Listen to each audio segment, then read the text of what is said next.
Hi everybody. Well, this is my first video. I've never done videos like this, but I thought I would. Um, I'm sure I'm not the only person who's dealing with blended family issues. I got married 12 years ago, um, and my husband and I have been together for about 13 years. And prior to that, I became a single mom when I was 23. And it's been a challenge and a hard life ever since. And I knew I wanted to get married again. I wanted to find somebody who loved God and um, who would love my kids. And I thought by getting married to somebody with kids, life was going to be easy. But that's not the case. Life has been so hard. Trying to blend families is, man, it's a challenge. And so many people have opinions. There's so many people who want to be involved in your marriage and your life. And unless you take a stance as a couple, it's not going to work. And it's going to be a lot of turmoil, and it's going to be sad, and it's going to be hard. And especially if you have another child. My husband and I ended up having another child outside of the 4 kids that we already had with previous relationships. Me being married, him with his ex-girlfriend. Um, and it was a challenge. Um, I think more so for my husband, who did not have a family who was loving, welcoming to me or my kids. And because of that, it was hard for my husband, I think, to move forward, um, and embracing the new life that we had.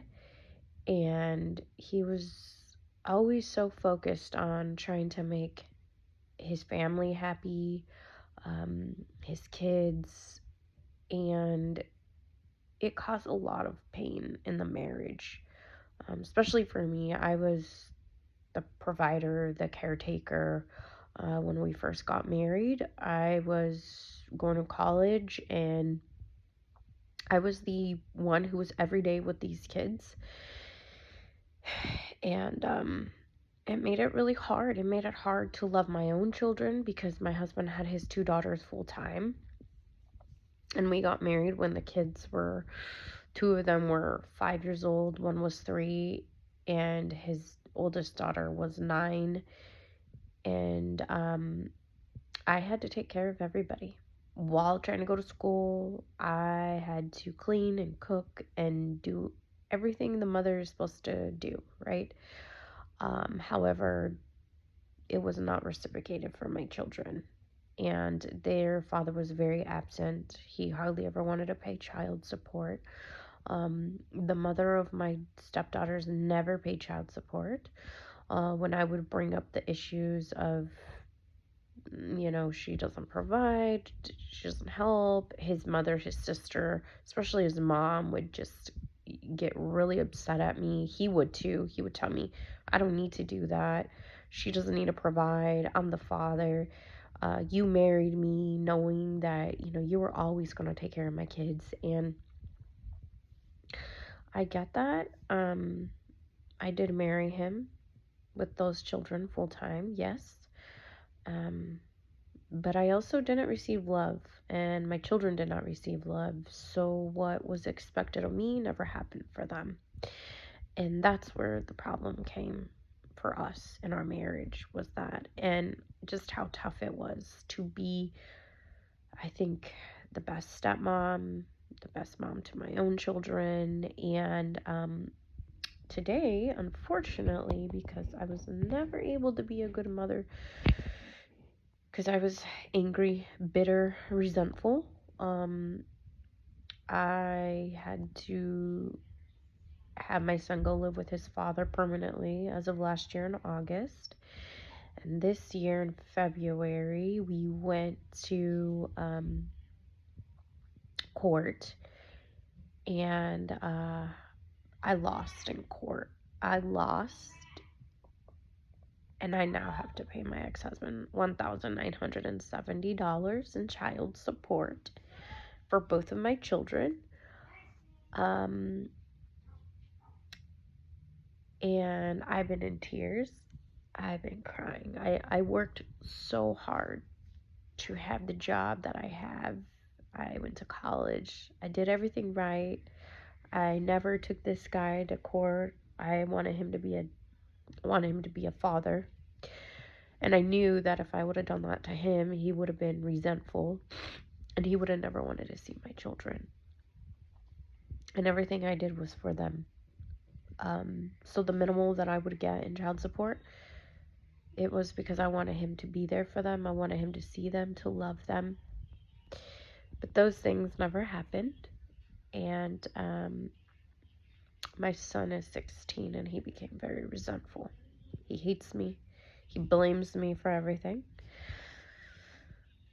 And unfortunately, because my husband was not loving towards my children, my son grew resentment towards him too. And more so for me, because I never left him, because he felt, well, he doesn't like us, he doesn't love us, why are you with him, right? There's so many factors. And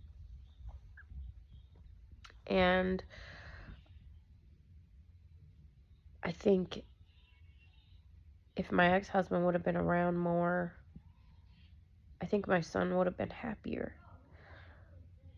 But I feel that because he wasn't, and my new husband couldn't love my children as he should had, he blames me, right?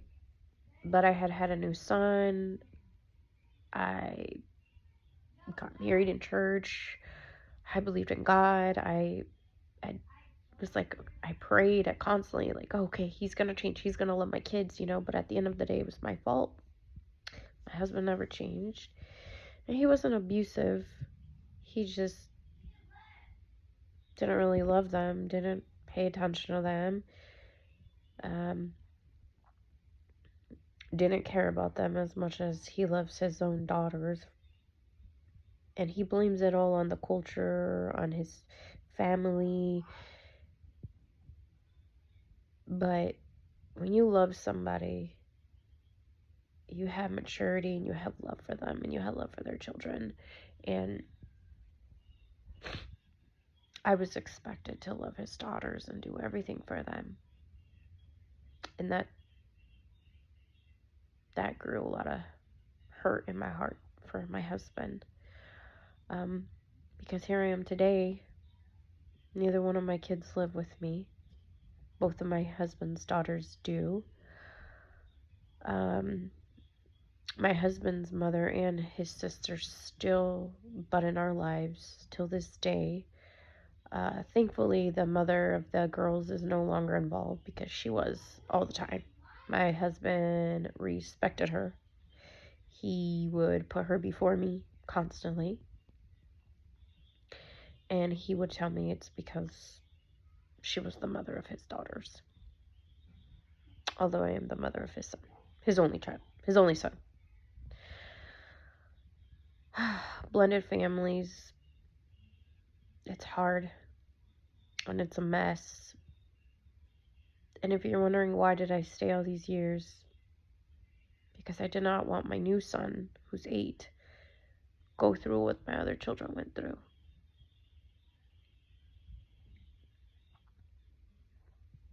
And it's tough. And we make so many mistakes as parents, and especially young parents. I had my kids when I was 20 and 22. I didn't have a family. I didn't have anybody. It was just me. And it's so hard to make decisions when you're young and you're broke. And the world is judging you. And you don't know what to do. But all you want to do is be that mom. And you know you could. But when you come from your own afflicted, abusive home, how do you know how to be better? You don't know how to be better. And I'm sure there's other families struggling in this blended family stuff, and it sucks because there's not enough books out there. There's not enough support for blended families. And the moms get blamed for everything. Literally everything.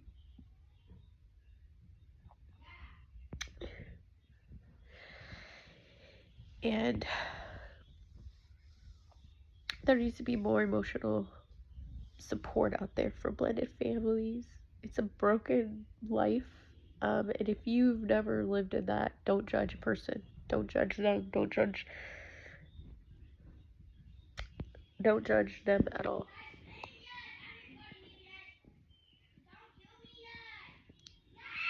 Because it's not an easy life.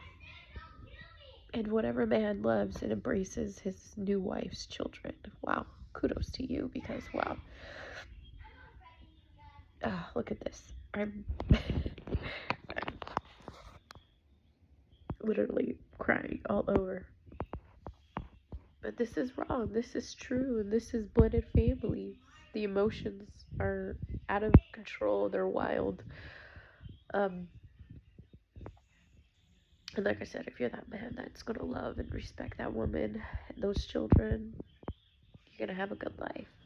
But if you don't, and if you look at those kids like they're not yours, and you say it to that person, and you expect them to love you and to do everything for your life, but you don't want to help them, but you want to treat them bad, then it's not going to work. So, unless you're mature enough to love that person's kids, I say don't even get in the relationship. It's going to be tough. It's going to be hard. Because blended families are a mess. It could be a beautiful mess, but it is a mess. So if anybody is out there blending like me, let me know. It's tough. And if you're going to judge me. I've already been judged every day by my children. So, by my family.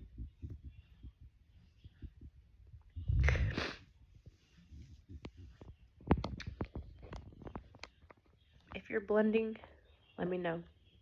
Bye.